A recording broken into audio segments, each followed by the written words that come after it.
फलसफा फैलाया हुआ है। अभी 15 शाबान आने वाली है, ज़ईफ रवायात को पेश किया जा रहा है, मुतअद्दिद रवायात ज़ईफ हैं, बहुत आला पाए की भी कोई रवायत है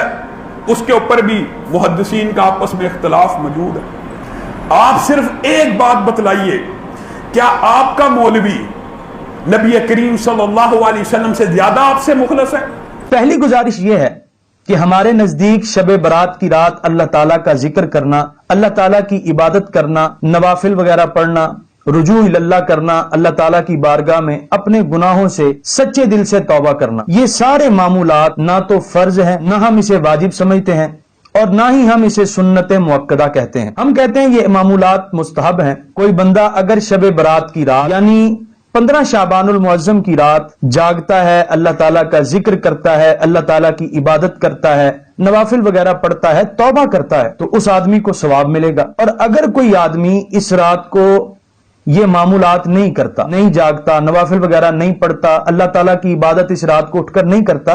तो हमारे नजदीक वो गुनाहगार नहीं है। हम उस पर गुनाहगार होने का फतवा सादिर नहीं करते। हम कहते हैं ये मुस्तहब अमल है, कोई करे तो उसको सवाब मिलेगा, कोई नहीं करे तो ये कोई गुनाह वाला मामला नहीं है। ये मेरे हाथ में मौजूद है कश्फुल अस्तार अन ज़वाइदिल बज़्ज़ार, इसकी जिल्द नंबर है 2, सफा नंबर 435 है, हदीस नंबर 2045 है। इस पर हजरत अबू बकर सिद्दीक रज़ी अल्लाह तआला अन्हु वाली वो रिवायत जिसकी तरफ इमाम तिरमिज़ी ने इशारा किया था, वो रिवायत मौजूद है। हजरत अबू बकर सिद्दीक रज़ी अल्लाह तआला अन्हु रिवायत करते हैं, काला काला रसूलुल्लाह सल्लल्लाहु अलैहि वसल्लम इज़ा काना लैलतुन निस्फ़ मिन शाबान यंज़िलुल्लाहु तबारक व तआला इला समाए दुनिया फयगफिरु लिइबादिही इल्ला मा काना मिन मुशरिकिन औ मशाहिन लिअखी, कि नबी करीम अलैहिस्सलाम ने इरशाद फरमाया अल्लाह ताला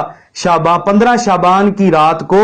आसमानी दुनिया पर नुज़ूल फरमाता है, फयगफिरु लिइबादिही अपने बंदों की मगफिरत फरमाता है, इल्ला मा काना मिन मुशरिकिन सिवाय मुशरिक के और अपने भाई के लिए दिल में बुग़्ज़ रखने वाले और कीना रखने वाले के अलावा अल्लाह ताला अपने बंदों की बख्शिश फरमा देता है। आगे देखें, फजलाला तो अबी बकर युहस्सिनुहु, इसके मुहक्किक कहते हैं कुल तो हसन अल बज़्ज़ार हाज़ल हदीस, इमाम बज़्ज़ार ने इस हदीस को हसन कहा है। तो यही अलबानी साहब अपनी अहादीस सहीहा की जिल्द 3 हदीस नंबर है 1144, उस पर शब बरात की फजीलत वाली हदीस को सही कहते हैं। उसके बहुत सारे तुरुक उन्होंने वहां पर जमा किए हैं। सिर्फ अलबानी ही नहीं बल्कि मैंने इमाम बज़्ज़ार के हवाले से वाज़े किया कि वो शब बरात की फजीलत वाली हदीस को हसन करार देते हैं। बात यहीं पर खत्म नहीं होती, बल्कि ये मेरे हाथ में मौजूद है अत-तरगीब व-तरहीब, इमाम मुंज़री की जिल्द नंबर इसकी 3 है, सफा नंबर इसका 459 है,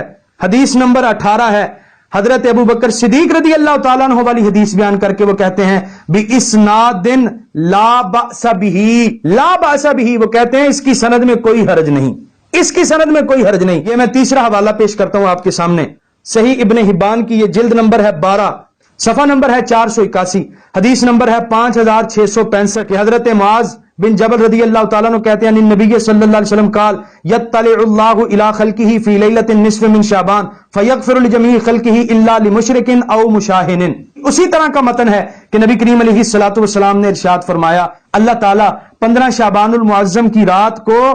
अपनी मखलूक की तरफ तवज्जो फरमाता है, खुसूसी तवज्जो फरमाता है, फयगफिरु लिजमीइ खल्किही अपनी जमी मखलूक को बख्श देता है, इल्ला लिमुशरिकिन औ मुशाहिनिन सिवाय मुशरिक के और कीना परवर के। इमाम इब्ने हिब्बान भी इसको अपनी सही में लाए हैं, यानी इमाम इब्ने हिब्बान के नजदीक भी हदीस सही है। इमाम बज़्ज़ार कहते हैं यह हदीस हसन है, इमाम मुंज़री कहते हैं यह हदीस सही है, शुएब अल अर्नाउत कहते हैं, इमाम इब्ने हिब्बान कहते हैं यह हदीस सही है। मेरे हाथ में मौजूद है मजमू ज़वाइद, जिल्द नंबर इसकी 8 है, सफा नंबर 126 है, हदीस नंबर 12960 है। हजरत मुआज बिन जबल रज़ी अल्लाह तआला अन्हु की इसी हदीस को नकल करके वो कहते हैं रवाहु तबरानी फिल कबीर वल औसत, इमाम तबरानी ने इस हदीस को अल मौजमुल कबीर के अंदर, अल मौजमुल औसत के अंदर नकल किया। व रिजालुहुमा सिकातुन, दोनों किताबों के अंदर मौजूद जो रिजाल हैं इसकी सनद के वो सिका रावी हैं। ये मेरे हाथ में मौजूद है अल मुस्नद, शेखुल वहाबिया अहमद शाकिर अल मुस्नद जो उनकी तहकीक के साथ शाया हुई, उसमें इसी हदीस नंबर 6642 के तहत लिखते हैं इस्नादुहु सहीहुन। अल मौजमुल कबीर इमाम तबरानी की इसकी जिल्द नंबर है 20 اور حدیث نمبر ہے 215، صفحہ نمبر ہے 108۔ یہاں اس حدیث کی تحقیق کرتے ہوئے البانی صاحب کے شاگرد ہیں یہ حمدی عبد المجید السلفی، عبد المجید سلفی صاحب کیا کہتے ہیں قال شیخنا فی تعلیقہ علی رسالۃ لیلۃ النصف من شعبان، کہتے ہیں ہمارے شیخ البانی صاحب انہوں نے ایک رسالے کی تعلیق میں یہ بات لکھی، حدیث صحیح لشواہدہ الکثیرہ، یہ حدیث اپنے کثیر شواہد کی بنیاد پر صحیح ہے۔ آگے کہتے ہیں والبیہقی من حدیث ابی بکر الصدیق باسانید لا بأس بہ، چل کے کہتے ہیں اس حدیث کے بہت زیادہ طرق ہیں، یعنی اس کی کئی سندیں ہیں، اور جو آدمی ان سندوں سے واقف ہو جائے کہتے ہیں اس کے لیے یہ کہے بغیر چارہ نہیں، ان الحدیث صحیح لا سیما، کہتے ہیں اس کے لیے اس حدیث کو صحیح کہنے کے بغیر اور کوئی چارہ نہیں، بلکہ آگے کہتے ہیں اس کے بعض طرق تو ایسے ہیں حسن لذاتہ ہی کہ وہ حسن ہیں، جیسے کہ حدیث معاذ، جیسے حضرت معاذ بن جبل والی حدیث اور حضرت ابو بکر صدیق رضی اللہ عنہما والی حدیث۔ یہ البانی کے شاگرد ہیں عبد المجید السلفی، المعجم الکبیر جلد نمبر 20 ہے، صفحہ نمبر اس کا 108 ہے۔ امام بزار کہتے ہیں یہ حدیث حسن صحیح ہے، امام منذری کہتے ہیں اس کی سند میں کوئی حرج نہیں، ابن حبان کہتے ہیں یہ حدیث صحیح ہے، آپ کے البانی کہتے ہیں یہ حدیث صحیح ہے، محمد بن عوامہ کہتے ہیں یہ حدیث صحیح ہے، عبد المجید السلفی کہتے ہیں یہ حدیث صحیح ہے، شعیب الارناؤت کہتے ہیں یہ حدیث صحیح ہے، امام حیثمی کہتے ہیں یہ حدیث صحیح ہے۔ خدا کا خوف کیجئے، انتشار نہ پھیلائیے، لوگوں کو اللہ تعالیٰ کے ذکر سے نہ روکیے۔ آپ کو کیا مسئلہ ہے؟ لوگ مسجدوں میں جا کر اللہ تعالیٰ کا ذکر کرتے ہیں، اللہ تعالیٰ کی عبادت کرتے ہیں، نوافل پڑھتے ہیں، اللہ تعالیٰ کی بارگاہ میں توبہ کرتے ہیں، خدا جانے آپ کو اس سے کیا مسئلہ ہے۔